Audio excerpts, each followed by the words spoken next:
भगवान विष्णु जी और माता लक्ष्मी जी। एक बार भगवान विष्णु जी शेषनाग पर बैठे बैठे बोर हो गए और उन्होंने धरती पर घूमने का विचार मन में किया। वैसे भी कई साल बीत गए थे धरती पर आए और वह अपनी यात्रा की तैयारी में लग गए। स्वामी को तैयार होता देखकर लक्ष्मी माँ ने पूछा, आज सुबह सुबह कहाँ जाने की तैयारी हो रही है? विष्णु जी ने कहा, हे लक्ष्मी, मैं धरती लोक पर घूमने जा रहा हूँ। तो कुछ सोचकर लक्ष्मी माँ ने कहा, हे देव, क्या मैं भी आपके साथ चल सकती हूँ? भगवान विष्णु ने 2 पल सोचा, फिर कहा, एक शर्त पर तुम मेरे साथ चल सकती हो। तुम धरती पर पहुंचकर उत्तर दिशा की ओर बिल्कुल मत देखना।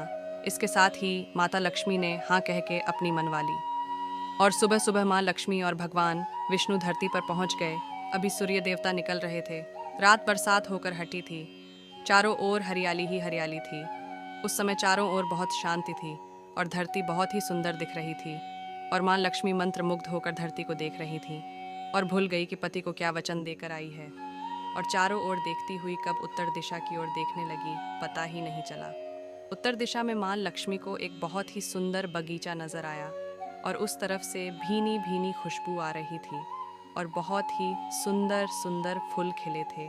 ये एक फूलों का खेत था और माँ लक्ष्मी बिना सोचे समझे उस खेत में गई और एक सुंदर सा फूल तोड़ लाई।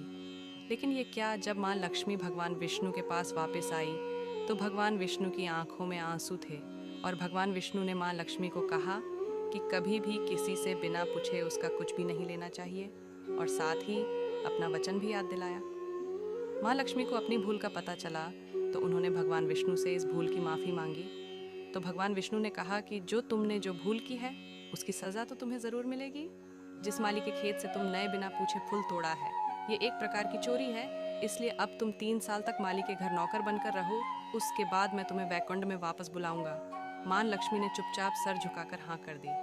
आजकल की लक्ष्मी थोड़े थी और माँ लक्ष्मी एक गरीब औरत का रूप धारण करके उस खेत के मालिक के घर गई। घर क्या, एक झोपड़ा था और मालिक का नाम माधव था। माधव की बीबी, 2 बेटे और 3 बेटियां थीं। सभी उस छोटे से खेत में काम करके किसी तरह से गुजारा करते थे। माँ लक्ष्मी जब एक साधारण और गरीब औरत बनकर जब माधव के झोपड़े पर गई तो माधव ने पूछा, बहन, तुम कौन हो और इस समय तुम्हें क्या चाहिए? तब माँ लक्ष्मी ने कहा, मैं एक गरीब औरत हूँ। मेरी देखभाल करने वाला कोई नहीं। मैंने कई दिनों से खाना भी नहीं खाया। मुझे कोई भी काम दे दो। साथ में मैं तुम्हारे घर का काम भी कर दिया करूँगी। बस मुझे अपने घर मैं एक कोने में आसरा दे दो। माधव बहुत ही अच्छे दिल का मालिक था। उसे दया आ गई, लेकिन उसने कहा, बहन, मैं तो बहुत ही गरीब हूँ। मेरी कमाई से मेरे घर का खर्च मुश्किल से चलता है। लेकिन अगर मेरी 3 की जगह 4 बेटियाँ होती तो भी मुझे गुजारा करना था। अगर तुम मेरी बेटी बनकर जैसा रूखा सूखा हम खाते हैं उसमें खुश रह सकती हो तो बेटी अंदर आ जाओ। माधव ने माँ लक्ष्मी को अपने झोपड़े में शरण दे दी और माँ लक्ष्मी 3 साल उस माधव के घर पर नौकरानी बनकर रही। जिस दिन माँ लक्ष्मी माधव के घर आई थी उससे दूसरे दिन ही माधव को इतनी आमदनी हुई फूलों से कि शाम को एक गाय खरीद ली। फिर धीरे धीरे माधव ने काफ़ी ज़मीन खरीद ली और सबने अच्छे अच्छे कपड़े भी बनवा लिए और फिर एक बड़ा पक्का घर भी बनवा लिया। बेटियों और बीबी ने गहने भी बनवा लिए और अब मकान भी बहुत बड़ा बनवा लिया था। माधव हमेशा सोचता था कि मुझे यह सब इस महिला के आने के बाद मिला है। इस बेटी के रूप में मेरी किस्मत आ गई है मेरी। और अब 5 साल बीत गए थे, लेकिन माँ लक्ष्मी अब भी घर में और खेत में काम करती थी। एक दिन माधव जब अपने खेतों से काम खत्म करके घर आया तो उसने अपने घर के सामने द्वार पर एक देवी स्वरूप गहनों से लदी एक औरत को देखा। ध्यान से देखकर पहचान गया, अरे ये तो मेरी मुँह बोली चौथी बेटी यानी वही औरत है। और पहचान गया कि यह तो माँ लक्ष्मी है।